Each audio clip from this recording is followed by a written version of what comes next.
Colleagues, before the Senate is a resolution that would disapprove of the Joint Comprehensive Plan of Action agreed to by the United States, China, France, Germany, the Russian Federation, the United Kingdom, the European Union, and the Islamic Republic of Iran.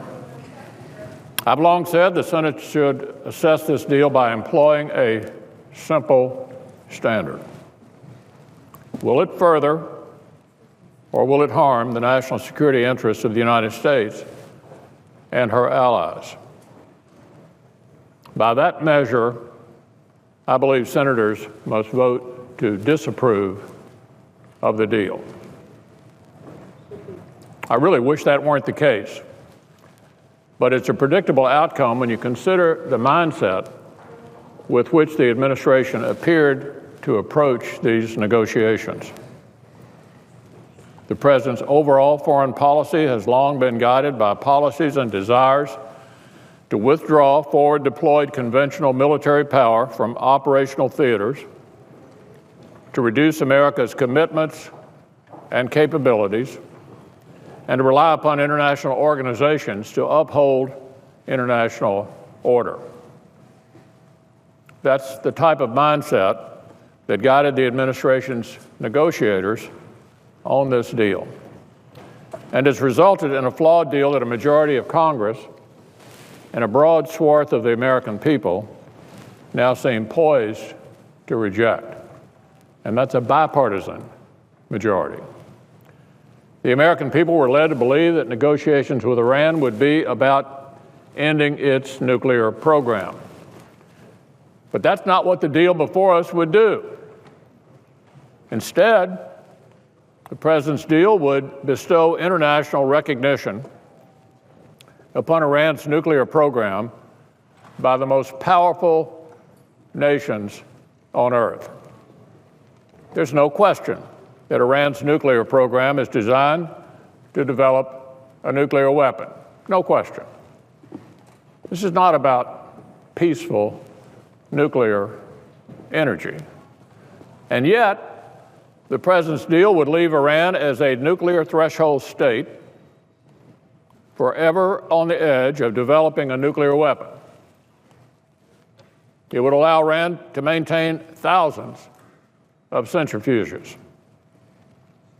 1,044 IR-1 centrifuges in Fordow and 5,060 centrifuges at Natanz, as well as advanced research and development programs. The President's deal with Iran will also give the regime access to literally billions of dollars. The President himself has acknowledged that at least some of that cash windfall is likely to be used to support terrorism. It's already clear that Iran is meddling in Bahrain, in Yemen, in Lebanon, and in Afghanistan. And the President's deal will only strengthen terrorist proxies like Hezbollah, the Houthi insurgents in Yemen, and the Assad regime in Syria. Iran is working to prop up and protect Assad's regime in Damascus. And it's working with Shia militias in Iraq to expand its influence even further, just as Iran once supplied Iraq's Shia militias with the weapons to maim and kill our soldiers and Marines. Iran has a long history of employing terrorism as a tool for defending the regime, not just against its neighbors, not just against Israel, but also against Americans. On September the 20th, back in 1984, with support and direction from Iran, the Shia militias of Hezbollah carried out a suicide car bombing against the American embassy in Beirut 31 years ago. 24 people died that day, among them Chief Warrant Officer Kenneth Welch of the U.S. Army. His son, Brian, has lived with that loss ever since. And I want all of our colleagues to know he's sitting with us in this gallery this afternoon. He's right here with us, listening to this debate.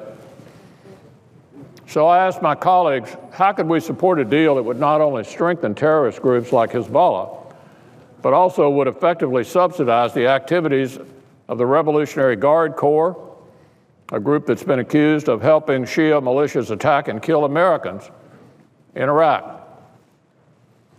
The $100 billion Iran is expected to reap from this deal is also certain to be invested in Iran's war economy for defense of the regime and will undoubtedly strengthen the hand of the Revolutionary Guards.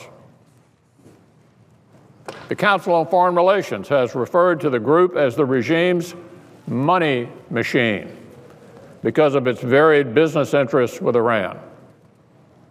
As the Council noted in a 2013 backgrounder, the Guards were estimated to have ties to more than 100 companies controlling about $12 billion in construction and engineering capital, and one of its fellows, Ray Takei, has linked the group to university laboratories, weapons manufacturers, and companies connected to nuclear technology.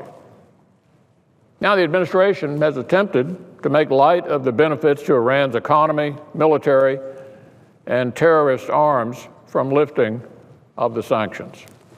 Secretary Kerry observed that $100 billion is nothing compared to what gets spent in the region. Iran's military budget is $15 billion, he said, while the Gulf states' military budget is $130 billion. But what is lost on Secretary Kerry is the fact that Iran and its proxies have pursued asymmetric capabilities against the United States, not to mention Israel and our moderate Sunni allies. Iran has carefully studied the tactics and capabilities brought to bear by our forces in Desert Storm, Operation Enduring Freedom, Operation Iraqi Freedom, and other campaigns. And because it has, the regime has decided to invest in anti-access and area denial capabilities, cyber warfare capabilities, espionage, and other means to avoid fighting directly against our strengths. The Jewish Institute for National Security Affairs, in an assessment of the nuclear deal with Iran, expanded on that point. Here's what they had to say. Iran has acquired and developed various capabilities to execute this asymmetric strategy, including anti-access, area denial. It possesses the region's largest arsenal of short and medium ballistic missiles, as well as a growing arsenal of cruise missiles and unmanned aerial vehicles to target military and energy installations throughout the Gulf, including U.S. ships. It also has a sizable fleet of fast attack craft, submarines, and large numbers of torpedoes and naval mines for choking off Hormuz and attacking aforementioned targets.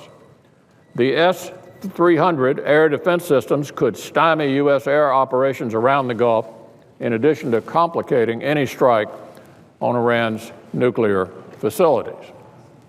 That's from the Jewish Institute of National Security Affairs. Now, there's another worrying aspect of the cash windfall from this deal as well. It will also serve to advance Tehran's efforts to divide the United States from the very allies who helped us bring Iran to the table in the very first place. As Iranian trade expands with the other P5+1 countries, they will grow even more reluctant to hold Iran accountable for the inevitable violations of the deal. So, Mr. President, we need not have ended up here. We didn't have to be in this place. The President had the opportunity to declare a firm policy to end Iran's nuclear program and to enact additional sanctions while Iran's war economy was ailing. But no, that's not what he did. Instead, the administration attempted to rely on the ambiguity of its military policy by claiming at every stage that it sought to keep, quote, all options on the table. But that was never a policy. It was a talking point. A talking point was not going to deter Iran. As I alluded in a speech delivered at AIPAC a few years ago, the only way the administration was going to be able to persuade Iran to cease its pursuit of a nuclear weapon and to dismantle its enrichment capability was if it prepared to make the Supreme Leader of Iran believe that the survival of his regime was actually at stake.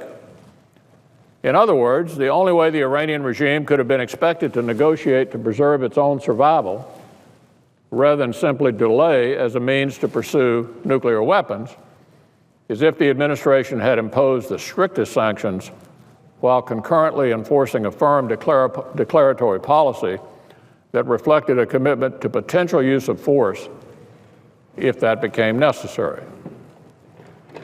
But no, the administration chose to pursue negotiations and sanctions consecutively rather than simultaneously, as it also failed to articulate a clear consequence for the crossing of red lines.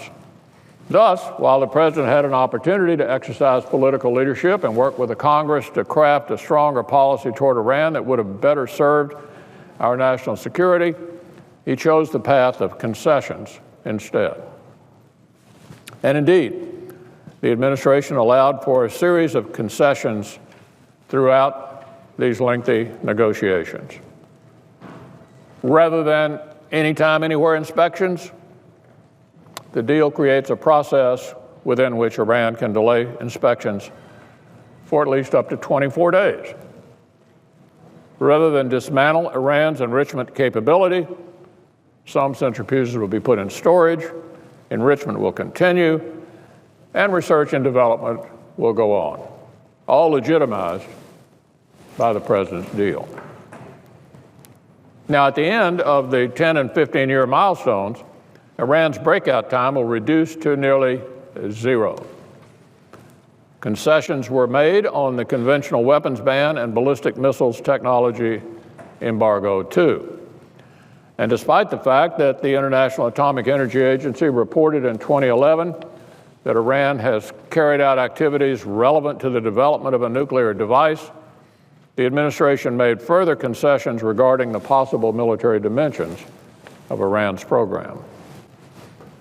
Assessing this deal strategically, it can only be understood as part of a broader strategy to concede a larger sphere of influence to the Iranian regime while weakening our commitment to our moderate Sunni allies and Israel.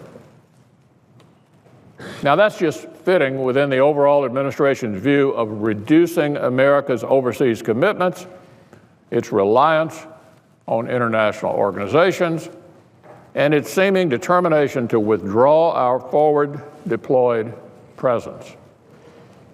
But in terms of our traditional strategy, it makes no sense at all, as Iran's capability and power will be stronger in every single regard. Writing in the Wall Street Journal in April, two former secretaries of state noted that Iran's representatives remain committed to a revolutionary, anti-Western concept of the international order. They observed that absent any linkage between nuclear and political restraint, America's traditional allies will conclude that the U.S. has traded temporary nuclear cooperation for acquiescence to Iranian hegemony. They will increasingly look to create their own nuclear balances and, if necessary, call in other powers to sustain their integrity. Does America still hope to arrest the region's trend toward sectarian upheaval, state collapse, and the disequilibrium of power tilting toward Iran? Or do we now accept this as an immediate aspect of regional balance? So regrettably, it appears that the administration has traded the appearance of nuclear cooperation for acquiescence to Iranian hegemony. Now, the president famously suggested that if countries like Iran were willing to unclench their fist, they'd find an extended hand. From that hand, the Iranians took concession after concession after concession on enrichment, on UN Security Council resolutions, on centrifuges, on missiles, on the conventional arms embargo, and on sanctions, concessions on every one of those issues. Under the President's deal with Iran, nearly every aspect of Iran's national power will be strengthened. Economic power, diplomatic power, espionage power, conventional warfare power, and the power Iran derives from supporting proxies like Hamas, Hezbollah, the Houthis in Yemen, and the Assad regime. So when supporters of the deal, Mr. President, ask what is the alternative, there is a simple answer: political leadership. It is the next president and the next Congress that will have to deal with the consequences of this deal. And if we're united in ending Iran's nuclear program, we can make clear to the Iranians that their weapons program is simply unacceptable. Remember, it was the sanctions enacted by Congress over the objections of President Obama. Many people have forgotten that. He didn't want the sanctions that he ended up getting, that caused sufficient concern within the regime to compel the supreme leader to allow the negotiations in the first place. That's why throughout the previous Congress and the beginning of this Congress, I attempted to pass additional sanctions and made a commitment to a strong declaratory policy against Iran, an idea that some of our colleagues may now deem necessary to pursue through legislation given the terms of the nuclear deal with Iran. But Congress alone cannot provide presidential leadership. It can provide for the defense capabilities required to contain and combat threats like Iran. It can reassure regional allies like Israel that this executive deal is not a treaty and can be revisited. And when Iran cheats on this deal, we can resolve to use the tools available to us to stop its nuclear weapons program.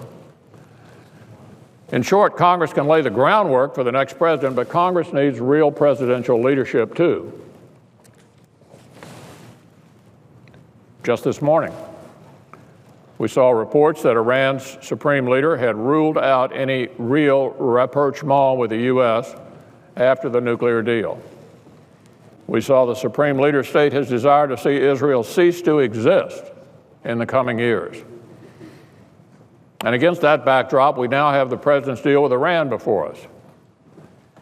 Any objective net assessment of this deal must conclude that it will strengthen the supreme leader's regime. No question about it.